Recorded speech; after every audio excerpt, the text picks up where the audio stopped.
So, hello everybody. My name's Simon Atkinson from the Ipsos Knowledge Centre, and I'm delighted to have my special guest with me today.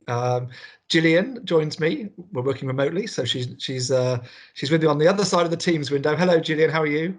Hi, Simon. Great to be here. Thanks for having me. It's good to talk to you. Now we're here to talk about the latest in our Ipsos Views series of papers. Something you've been heavily involved with, dancing with duality.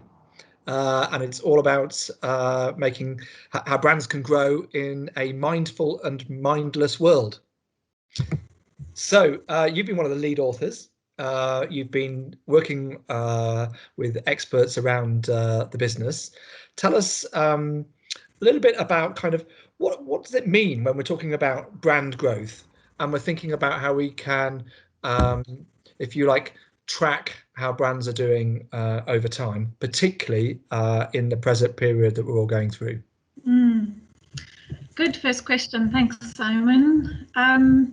So what is brand growth and tracking research? Well, it's pretty central. It's everything really. And this new brand growth story could not have come at a better time, because no matter what the climate, clear or stormy as we are experiencing now, sustainable brand growth is essentially the end game for our clients. And tracking research is really wonderful. It's a methodology that weathers the storm, so to speak, because it offers a consistent way for our clients to have their fingers on the pulse of their market, and importantly, stay connected with people over time. Perhaps a slightly different spin on the question is, what does tracking research mean for brand growth? What it does mean is it offers information, ongoing information and insights for our clients, providing it gives it gives deep roots to which they can anchor their brand growth for their brands.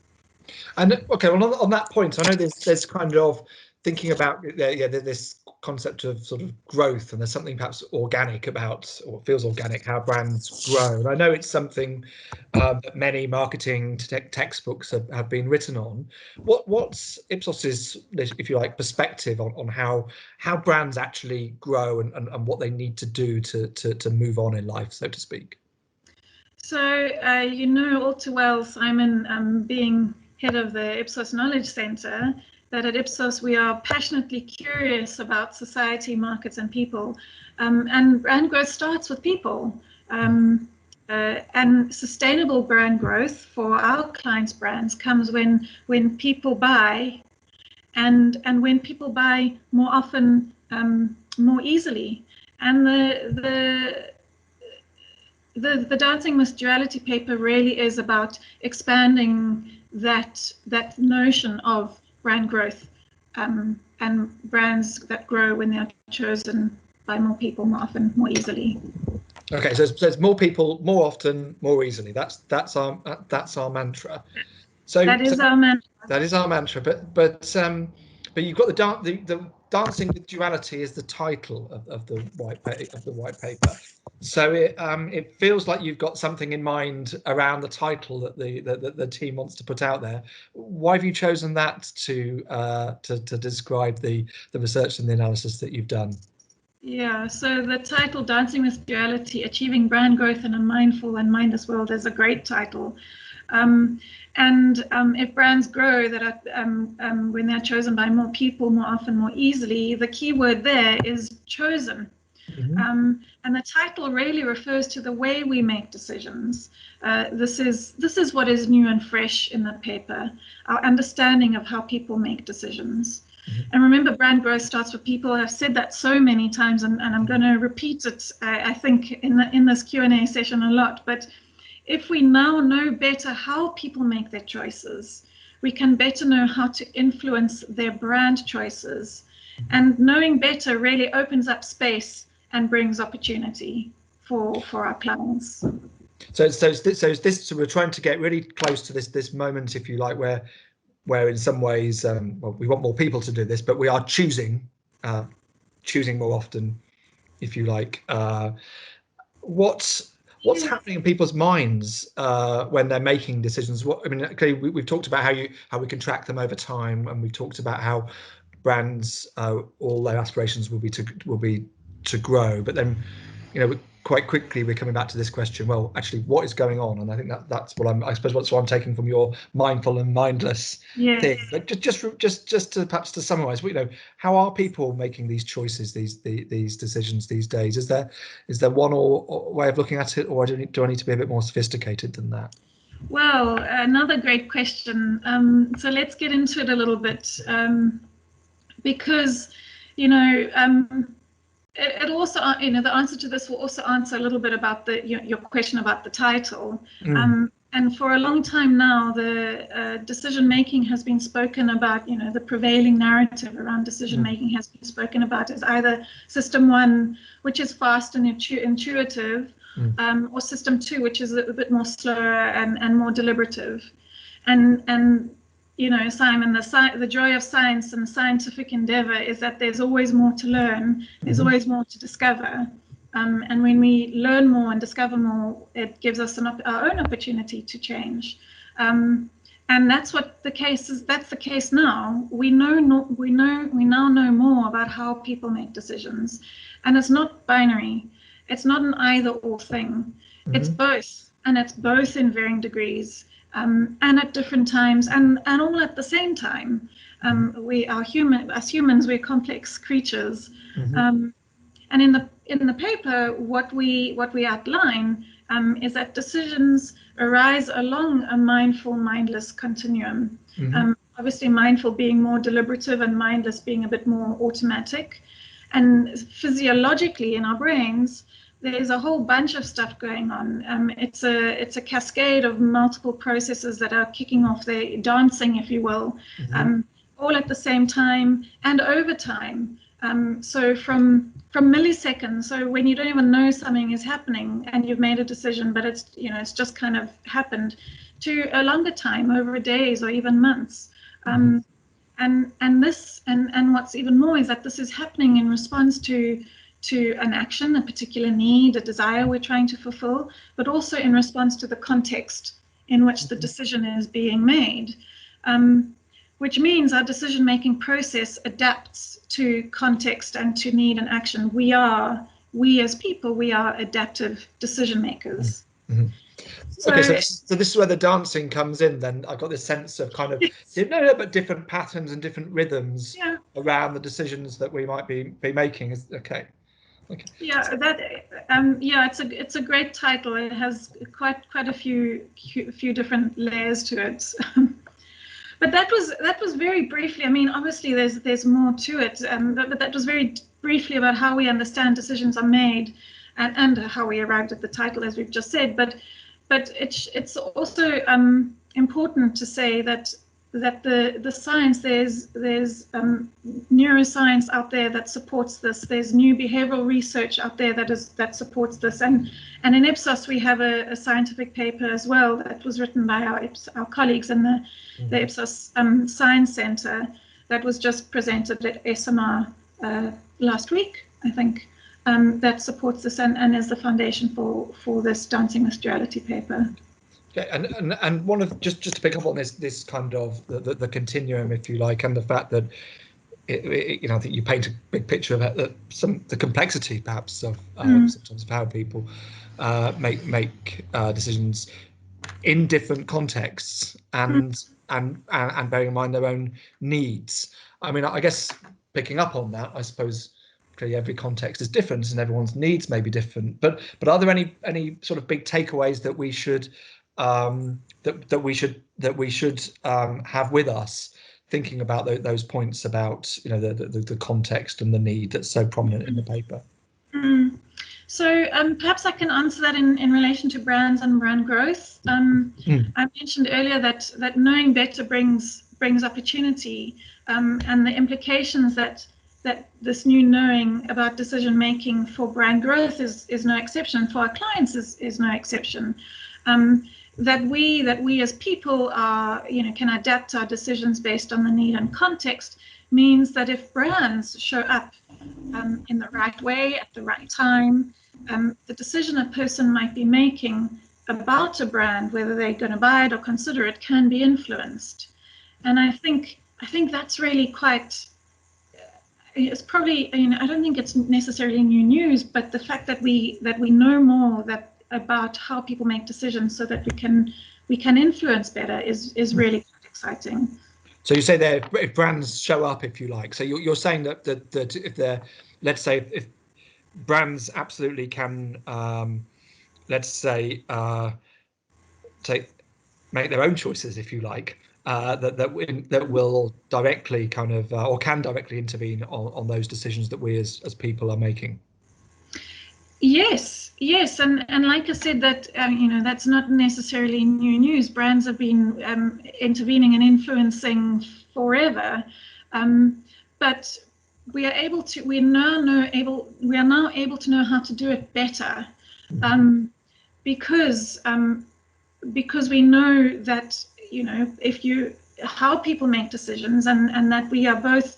That context has an impact, that our what's going on around us has an impact, that even the environment has an impact. So external and internal influences all go into how we make choices.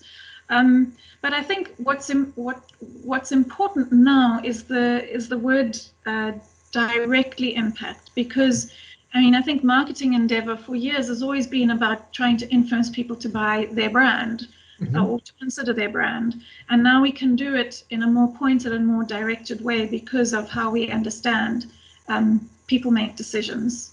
And therefore, brands can be more successful at influencing by intervening in the right kind of way for people. Okay. So that brings us on to sort of a practical question. So, brands want to be successful. They want to, let's say, influence people, as you say, in the right way.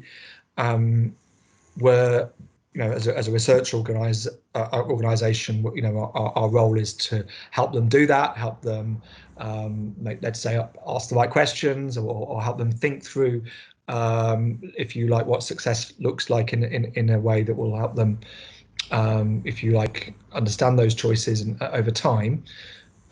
You're an expert in brand health tracking, if I may say.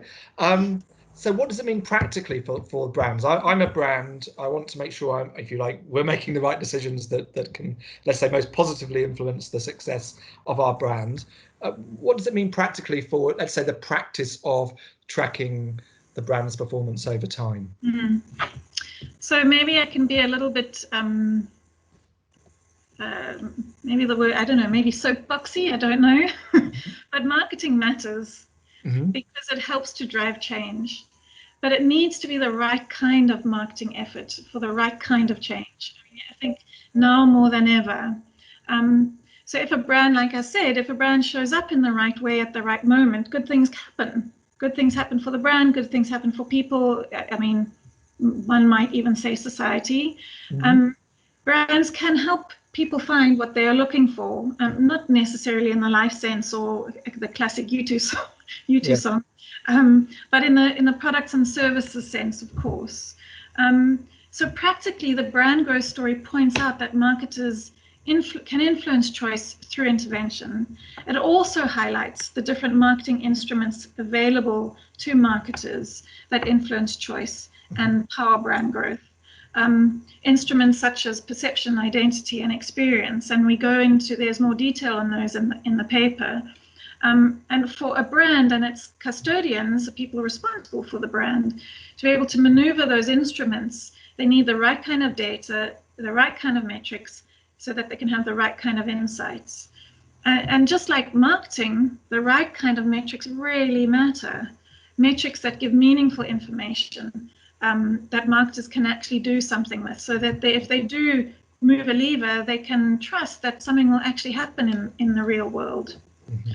And practically with brand and comms tracking, brand and communications tracking, KPIs, brand equity metrics, or the communications activity, marketing, the market influences, so what causes people to buy a brand that they want to buy or might not want to buy, people's attitudes, all capture this invaluable context-based brand insight, whether it's the consumer context or the market context. So we're doing that anyway, and it's not necessarily about collecting new or different data. It's about how we view that data, and how we can view it in the new light with this new knowledge that we have about how people make decisions. Okay. So for example, I mean, even more practical, some metrics that we have, our brand value creator, or BVC, gives us metrics that measure the strength of your brand and your competitor brands. Remember, competition is important in the market based on people's functional and emotional needs. So BVC offers market context. Brand mental networks, or BMN, offer the consumer context, because we hear in people's own words what they have to say about the brand based on what we have asked in the survey. But if we also include social media data alongside our tracking data, that gives us the voice of the consumer in their own words. It's what they are choosing to say, not what we have asked. So we get essentially both sides of a coin, if you will. Okay. So we're collecting all of this. We're collecting all of this. Let's say this information, as you say, often the social media analysis, kind of in our own words, sort of almost like the spontaneity of life can be seen sometimes through that lens. But just to come back to that point you mentioned about competitors, what would be your kind of advice to me if I'm a marketer about what to look out for if I'm wanting to, let's say, do the right thing by my brand, but also do the right thing knowing my competitors? What are the key let's say takeaways for me? So competitive context is critical, because we know we're all spoiled for choice these days, and there's any multitude of messaging out there. So you really want, you need to be open and noticed. And your competition is also, they're doing exactly the same thing you are doing. So you need to understand how you're stacking up and what inroads you're making, and in fact what inroads your competitors are making. And you can get that context, that competitive context, from your survey data. But that's what makes the insights from your data so important, and why it's so important to have such sound data to be able to rely on. Brand communications tracking is really powerful when it's done right, because it gives you those roots, that kind of depth of information that you can draw on to make your marketing, your brand decisions, both tactical ones like in the moment, and the longer term strategic ones. And it provides that market context over time from people. We are speaking to people, and it's in their voices, and so if a brand is seeking to influence those people, who better to hear from, and therefore, if you're speaking to them, make sure that what you're collecting and how you're collecting that information is really, really sound. Okay, so I want to pick up on a point you mentioned there, because you talked about the roots and go back to almost to the roots of things, and I guess I'm interested in that we're not calling this the brand growth framework or the brand growth philosophy. We're calling it the brand growth story. So something that perhaps comes to life and can come to life through our research, through our brand health tracking research. Tell me a bit more about how it kind of comes to life in this way, because I know that's clearly something that you've really spent a lot of time thinking about. So again, I might sound a bit soapboxy, but gathering meaningful insights over time with tracking data allows marketers to identify and adapt, if and as needed, the right kind of brand activations, so that they can influence brand choice in favor of their brand, so that their brand can or has more people buying their brand more often and more easily. And that is how brands grow. You want more people to buy your brand, but you also want those same people to put more of their brand in their basket. And and if I could maybe add a couple of other sentences to be practical there again. I mentioned some tools that we have, like BBC and BMN, but I think it's also important to say a bit more about implementing the learnings from the brand growth story. And because I think that's where it does come to life.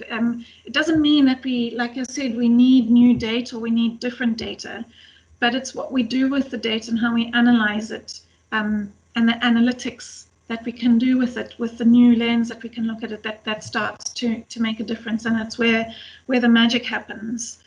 We can take these new insights and come up with fresh ways to understand what's going in the market for our clients. And it provides a way, do it in a way that matters and has meaning, because our brand growth story, our brand growth theory, essentially, that guides it. You say we don't have a framework, but we have this underlying theory that is grounded in scientific rigor, and that is an amazing thing to have, to be able to center around. Gillian, many people watching us today will have some responsibility for brands in their work. What is the key takeaway you'd like to leave viewers from the work that you've been doing? Remember, people are adaptive decision makers. Know your context, understand your context, and you'll be set for sustainable brand growth. Thank you so much. Thank you very much for your time. Thank you, Simon.